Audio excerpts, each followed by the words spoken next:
Have you ever heard of something called the locomotive syndrome? Well, I came across this during a health challenge at work and I was immediately fascinated.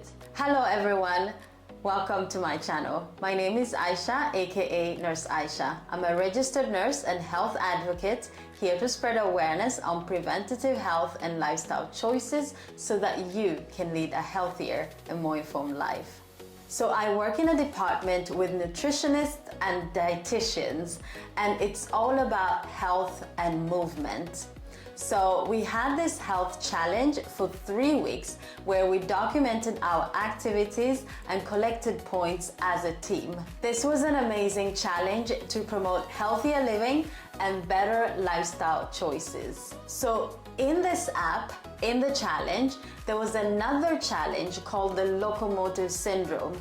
And when you activated that, you could read a leaflet talking about what this is and how important it is with mobility. Locomotive Challenge is a program created by Japanese Orthopedic Association to promote movement and prevent locomotive syndrome. So there's two things here, locomotive challenge and locomotive syndrome. Now let me tell you what a locomotive syndrome is, because that is the important thing that we're trying to prevent here. Now before we get into that, let's talk about what the Japanese have done so far. Now the Japanese have done amazing things, a bunch of good things that I like and some things that I have actually practiced. Now the Japanese have created the Lean program, which is basically created for companies to enhance productivity. I have personally worked with the Lean program when I worked as a nurse at a surgery ward, and that was for us to increase productivity during surgery programs, right? So I've worked with that. Now the second thing that the Japanese have done very well is the ikigai, the concept of living with purpose. I try to do that, but I haven't really gotten into it. And then my favorite, sushi. Those are the things that I know that the Japanese have given us, good things. And then I read about the locomotive syndrome and I loved it. Now the reason why I love the locomotive challenge is because it's right there in my lane in health promotion and preventative health. It's exactly what we're trying to do here. So what is locomotive syndrome? Locomotive syndrome is the gradual loss of mobility that increases the risk of falls, dependency, and long-term care. And that is not a good thing. It's basically the loss of muscle mass, bone structure, joints, and balance. And this leads to weaker muscles, weak bones, and joints, and this also causes instability, which increases the risk of falls. So many people believe that loss of mobility is normal as we age, but research shows that most of it is preventable. More than 1 in 5 adults over the age of 65 are at risk of mobility loss or mobility decline, and falls are one of the leading cause of injury and deaths in adults over the age of 65. Reduced strength and balance play a central role in this case. Mobility loss often happens long before people actually need walking aids or care support, and we often ignore early symptoms because we have normalized this. We have normalized the changes that happen, the symptoms that we feel when we start suffering from mobility loss. Now, if you take my age group, for instance, a woman in her 40s, many of us could feel that. We could start walking slower, feel those joints ache, feel our muscles hurt, and we normalize this. We don't do anything about the symptoms.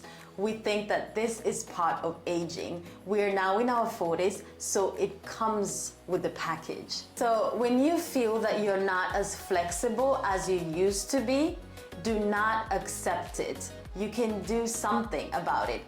and the earlier, the better. Now, apart from those of us in our 40s, there's those above 50 and above. This is when a lot of people start having trouble climbing stairs, getting up from chairs, feeling out of breath just doing normal chores. Many of them then dismiss this and think it's part of aging. Now, this is where you need to listen carefully to me. This is not normal. This is preventable, so don't accept it. And this is how you can prevent it. Regular movement is one of the most effective interventions that you can do for yourself and for your community. Minimize time spent sitting. Apart from your regular walks, you can also do strength training exercises. You can do balance exercises, which all reduce the risk of falls significantly. Even small amounts of consistent activity make a lot of difference. Then, of course, you top this up with adequate nutrition and supplements, especially D vitamin supplements. This is crucial for bone density, especially for us that live in these Nordic countries where we don't receive a lot of sun. Now, let's talk about awareness when it comes to locomotive syndrome. Outside parts of Asia, the locomotive syndrome is rarely discussed. Healthcare systems here and in other places focus mainly on treating injuries after falls rather than putting in preventative methods for preventing falls and loss of mobility. This is not just about aging. This is about prevention, dignity, and long-term well-being. Mobility is strongly linked to good quality of life. Supporting people to stay mobile for as long as possible allows them to stay independently and live independently for a longer period of time. This reduces the amount of strain on the healthcare system and prevents avoidable suffering. Now, what I found to be most important in the healthcare challenge was maximizing your healthy life expectancy and walk on your own 2 feet for the rest of your life. I found this so freeing. So this basically means for as long as you shall live, if you live to be 55, if you live to be 75, or even 85 or 95, make sure that you stay on your own 2 feet. That's the healthy life expectancy versus life expectancy. You see the difference?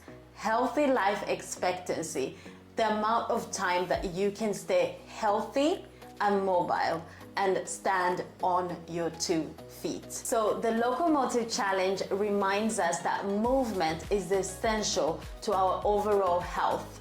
And even though mobility loss is common, we should not normalize it. It's preventable. Do you agree? All right, now, I want to hear from you. However old you might be, have you noticed any changes in your flexibility, in your body changes? Have you noticed any type of aches, your joints aching, or your muscles and bones just feeling weak?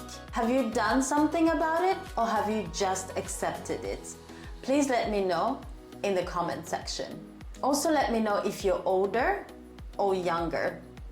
And I also want to know what keeps you moving, what motivates you to stay moving. Do you even think about your movement? And what motivates you to stay active? Share your thoughts and comments, and I'll see you in my next video. Thank you so much for watching.